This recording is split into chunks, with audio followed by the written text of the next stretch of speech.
ಸಾಯಿಬಾಬನ ಕ್ಷೇತ್ರ ನಿತ್ಯವೂ ಮೆರೆಯುತ್ತಿರಲೆಂದು ಈ ಸಂದರ್ಭದಲ್ಲಿ ಸ್ವಾಭಿಮಾನದ ಕನ್ನಡ ನಾಡಿನ ಹೆಮ್ಮೆಯ ಈ ಕಡೆ ಅಬ್ದುಲ್ ಬಾಷಾ ಮುತ್ತನಕೆರೆ ಅಲ್ಲಿ ವಾಸವಾಗಿದ್ದಾರೆ, ಭಾವೈಕ್ಯತೆಯ ಬೀಡು. ಈ ಕಡೆ ಶಿರಡಿ ಸಾಯಿಬಾಬಾ ಬಂದು ನೆಲೆಸಿದ್ದಾರೆ.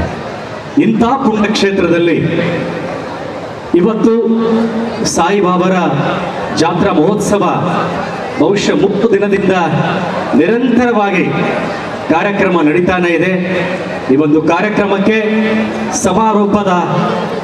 ಸಮಾರಂಭ ಮುಂಚಿತವಾಗಿ ಇವತ್ತಿನ ದಿನ ಕಾರ್ಯಕ್ರಮಕ್ಕೆ ಸಾಂಸ್ಕೃತಿಕ ಸಂಜೆ ವಿನೂತನವಾಗಿರ್ತಕ್ಕಂಥ ಈ ಕಾರ್ಯಕ್ರಮಕ್ಕೆ ಆಗಮಿಸಿದಂಥ ದಿವ್ಯ ಸಾನ್ನಿಧ್ಯವನ್ನ ವಹಿಸಿರ್ತಕ್ಕಂಥ ಪರಮ ಪೂಜ್ಯ ಶ್ರೀಗಳ ಎಲ್ಲರ ಪಾದಗಳಿಗೆ ಶರಣಾರ್ಥಿಗಳನ್ನು ಈ ಸಂದರ್ಭದಲ್ಲಿ ಸಲ್ಲಿಸಿ ಈ ಕಾರ್ಯಕ್ರಮಕ್ಕೆ ಕೇಂದ್ರ ಬಿಂದುವಾಗಿ ಬಹುಶಃ ನಮ್ಮ ನಾಡಿನಲ್ಲಿ ಯುವಕರಿಗೆ ಯುವತಿಯರಿಗೆ ಹಾಡುಗಳೆಂದ್ರೆ ಹೆಂಗೆ, ಚಲನಚಿತ್ರ ಹೆಂಗಿರುತ್ತದೆ, ಕೋಟಿ ಬಜೆಟ್ ಹೆಂಗ ಖರ್ಚು ಮಾಡಬೇಕೆಂಬ ತೋರಿಸಿಕೊಂಡಂತ ಮಹಾನ್ ಮೇರು ನಟ ಕ್ರೇಜಿ ಸ್ಟಾರ್ ರವಿಚಂದ್ರನ್ ಅವರಿಗೆ ನಿಮ್ಮೆಲ್ಲರ ಪರವಾಗಿ ನಾನು ಹೃದಯಪೂರ್ವಕವಾಗಿ ನಾನು ಸ್ವಾಗತ ಮಾಡ್ತಾ ಇದ್ದೇನೆ. ಬಹುಶಃ 1 ತಿಂಗಳ ಹಿಂದೆ ನಾವು ಬೆಂಗಳೂರಿನಲ್ಲಿ ಕಾರ್ಯಕ್ರಮದಲ್ಲಿ ಸಿನಿಮಾ ಸಮಾರಂಭದಲ್ಲಿ ಭೇಟಿಯಾಗಿದ್ದೀವಿ. ಬಹುಶಃ 1 ತಿಂಗಳಲ್ಲೇ ಕಲ್ಯಾಣ ಕರ್ನಾಟಕಕ್ಕೆ ಭಾಗಕ್ಕೆ ಬರ್ತಕ್ಕಂಥ ಅವಕಾಶ ಮಾಡಿಕೊಟ್ಟಂತ ನನ್ನ ಸೋದರ ಮಹಾರಾಜ್ ಅವರಿಗೆ ವಿಶೇಷವಾಗಿ ನಾನು ಧನ್ಯವಾದಗಳನ್ನು ಸಲ್ಲಿಸ್ತಾ ಇದ್ದೇನೆ. ನಾನು ಅದಕ್ಕಾಗಿ ಈ ಒಂದು ಕಾರ್ಯಕ್ರಮವನ್ನ ಉದ್ಘಾಟನೆಯನ್ನ ಮಾಡಿ ಮಾನ್ಯ ಸಚಿವರು ಆತ್ಮೀಯ ಸೋದರಾಗಿರ್ತಕ್ಕಂಥ ದರ್ಶನಾಪುರ ಅಣ್ಣವರ ಆದಿಯಾಗಿ ವೇದಿಕೆ ಮೇಲಿರ್ತಕ್ಕಂಥ ಎಲ್ಲ ನನ್ನ ಗಣ್ಯರಿಗೆ, ನನ್ನ ಸೋದರಿ ಲಲಿತಾಜ್ ಅವರು ಹಿಡ್ಕೊಂಡು ಪ್ರತಿಯೊಬ್ಬರಿಗೂ ಕೂಡ ಈ ಸಂದರ್ಭದಲ್ಲಿ ಎಲ್ಲ ಪಕ್ಷದ, ಸಮಾಜದ, ಧರ್ಮದ ಎಲ್ಲ ನನ್ನ ಕನ್ನಡದ ದೇವರುಗಳಿಗೆ ಯಾವತ್ತೂ ಈ ಕಾರ್ಯಕ್ರಮಕ್ಕೆ ಮೆರಗನ್ನು ತಂದು ವೈಭವವಾಗಿ ಈ ಜಾತ್ರೆಯನ್ನು ಯಶಸ್ವಿ ಮಾಡಿದಂತ ಇಲ್ಲಿ ಎದುರಿಗಿರ್ತಕ್ಕಂಥ ಸಾಯಿಬಾಬನ ಭಕ್ತರಿರ್ಬೋದು, ಈ ಊರಿನ ಎಲ್ಲ ಸಮಾಜದ ಹಿರಿಯರಿಗೆ, ರಾಜಕಾರಣಿಗಳಿಗೆ, ಎಲ್ಲ ಕನ್ನಡದ ದೇವರುಗಳಿಗೆ, ಅಕ್ಕ ತಂಗಿಯರಿಗೆ, ಮಾಧ್ಯಮದ ಮಿತ್ರರಿಗೆ ನಿಮ್ಮ ಸೇವಕ ಶರಣುವಿನ ಅನಂತ ಶರಣಾರ್ಥಿಗಳು. ಬಹುಶಃ ಈ ಸಂದರ್ಭದಲ್ಲಿ ನಾವು ಹೆಮ್ಮೆಯಿಂದ ಹೇಳಬೇಕು ಆಗ್ತದೆ.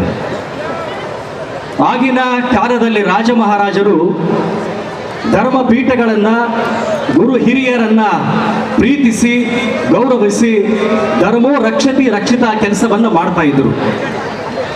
ಬಟ್ ಈ ಕಲಿಯುಗದಲ್ಲಿ ಧರ್ಮವನ್ನು ಉಳಿಸ್ಬೇಕು, ಧರ್ಮದ ಸಂಸ್ಕೃತಿಯನ್ನ ಇಲ್ಲಿ ಬೆಳೆಸಬೇಕು, ಸಾಯಿಬಾಬಾ ಮಹಾನ್ ವ್ಯಕ್ತಿಯನ್ನ ಈ ಜಗಕ್ಕೆ ಕಾಣಬೇಕೆಂಬ ಕಲ್ಪನೆಯನ್ನು ಇಟ್ಕೊಂಡಂತ ನನ್ನ ಸೋದರ ಮಹಾರಾಜ್ ದಿಗ್ಗಿಯವರ ಕಾರ್ಯ ಬಹಳ ಶ್ಲಾಘನೀಯ ಅಂತಕ್ಕಂಥ ಮಾತು ನಾವು ಹೇಳಬೇಕಾಗ್ತದೆ. ತಂದೆಗೆ ಏನ್ ಕನಸು ಕಂಡಿರ್ತಾರೆ ಆ ಕನಸನ್ನ ನನಸು ಮಾಡಿ ಆದರ್ಶ ಪುರುಷನಾಗಿರ್ತಕ್ಕಂಥ ಸೋದರ ಮಹಾರಾಜ್ ದಿಗ್ಗಿಯವರಿಗೆ ಶಿರಡಿ ಸಾಯಿಬಾಬರ ಆಶೀರ್ವಾದ ಯಾವತ್ತೂ ಅವರ ಮೇಲೆ ಇರಲಿ ಅಂತಕ್ಕಂಥ ಪ್ರಾರ್ಥನೆಯನ್ನು ಕೂಡ ನಾನು ಮಾಡ್ತಾ ಇದ್ದೀನಿ. ಸಾಯಿಬಾಬನ ಭಕ್ತನಾಗಿ ನಾನು ಇವತ್ತು ಅವರ ಮಾಡಿರ್ತಕ್ಕಂಥ ಕಾರ್ಯ ಬಹಳ ಅದ್ಭುತ. ಮಠಾಧೀಶರು ಮಾಡಿರ್ತಕ್ಕಂಥ ಕಾರ್ಯ ಇವತ್ತು ಮಹಾರಾಜ್ ಮಾಡ್ತಾ ಇದ್ದಾರೆ. ಹೆಸರೇ ಮಹಾರಾಜ ನೋಡ್ರಿ, ಹೆಸರಿಗೆ ತಕ್ಕಂಗೆ ಬಾಳ ಇರಲ್ಲ. ಮನ್ಮತ ಅಂತ ಇರ್ತೀವಿ, ಹೆಂಗೆ ಇರ್ತಾರೆ, ಗುಣವಂತ ಹೆಂಗೆಂಗೋ ಕೂಡ ಇರ್ತಾವ. ಆದರೆ ಹೆಸರಿಗೆ ತಕ್ಕಂಗೆ ಇರ್ತಕ್ಕಂಥ ನನ್ನ ಸೋದರ ಮಹಾರಾಜ್ ದಿಗ್ಗಿಯವರ ಕಾರ್ಯ ಬಹಳ ಶ್ಲಾಘನೀಯ. ಎಲ್ಲ ಗುರು ಹಿರಿಯರ ಆಶೀರ್ವಾದ ಇರಲಿ. ಜೊತೆಗೆ ಇವತ್ತು ನಮ್ಮ ಕ್ರೇಜಿ ಸ್ಟಾರ್ ರವಿಚಂದ್ರನ್ ಸರ್ ಬಂದರೆ ಅಂದ್ರೆ ಇದಕ್ಕಿಂತ ಖುಷಿ ಏನೂ ಬೇಕಾಗಿಲ್ಲ. ಬಹಳ ಅದ್ದೂರಿಯಾಗಿ ಸ್ವಾಗತ ಮಾಡಿದ್ರಿ ನೀವೆಲ್ಲ. ಬಹುಶಃ ಕೋಟಿ ಬಜೆಟ್ ಹೆಂಗ್ ಖರ್ಚು ಮಾಡಬೇಕು, ಕನ್ನಡ ಸಿನಿಮಾಗಳನ್ನ ಇಡೀ ದೇಶದಲ್ಲಿ ಮನೆ ಮಾತು ಮಾಡಬೇಕಾದ್ರೆ ಏನ್ ಮಾಡ್ಬೇಕಂತ ಕನ್ನಡ ಚಿತ್ರರಂಗ ಕನಸು ಕಾಣುವಾಗ ಆಗ ತೆರೆಗಿಳಿದಂತ ವ್ಯಕ್ತಿಯೇ ಕ್ರೇಜಿ ಸ್ಟಾರ್ ರವಿಚಂದ್ರನ್ ಅವರು ತಕ್ಕಂಥ ಮಾತು ನಾನು ಬಹಳ ಹೃದಯ ಶ್ರೀಮಂತಿಕೆಯಿಂದ ನಾನು ಹೇಳ್ತಾ ಇದ್ದೀನಿ. ಅದಕ್ಕಾಗಿ ಈ ಹೆಚ್ಚಿನ ಸಮಯವನ್ನ ನಾನು ತೆಗೆದುಕೊಳ್ಳದೆ ಗಣ್ಯರು, ಪೂಜ್ಯರು, ಮಾನ್ಯ ಸೋದರಾಗಿರ್ತಕ್ಕಂಥ ಸಚಿವರ 1-2 ಮಾತುಗಳನ್ನು ಕೇಳೋಣ ಅಂತ ಹೇಳಿ ಈ ಕಾರ್ಯಕ್ರಮವನ್ನ ಯಶಸ್ವಿಯಾಗಿ ಮಾಡಿದಂತ ಮಹಾರಾಜ್ ಸೋದರ ದಿಗ್ಗಿಯವರ ಎಲ್ಲ ನಮ್ಮ ಇವತ್ತು ಸಿದ್ದಪ್ಪಾಜಿ ಆಗಿರ್ಬೋದು, ಅವರ ಕುಟುಂಬದ ಸದಸ್ಯರಾಗಿರ್ಬೋದು, ಎಲ್ಲರಿಗೂ ಕೂಡ ಈ ಸಂದರ್ಭದಲ್ಲಿ ಆ ದೇವರ ಸಾಯಿಬಾಬರ ಆಶೀರ್ವಾದ ಇರಲಿ.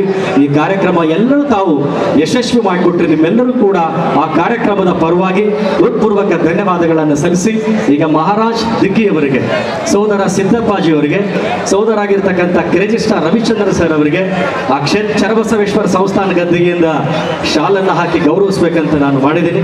ದಯವಿಟ್ಟು ಒಂದೆರಡು ನಿಮಿಷ ಬರಬೇಕು. ನನ್ನ ನುಡಿ ಸೇವೆಗೆ ನಾನು ವಿರಾಮ ಕೊಡ್ತಾ ಇದ್ದೀನಿ. ಜೈ ಹಿಂದ್, ಜೈ ಕರ್ನಾಟಕ ಮಾತೆ, ನಮಸ್ಕಾರ.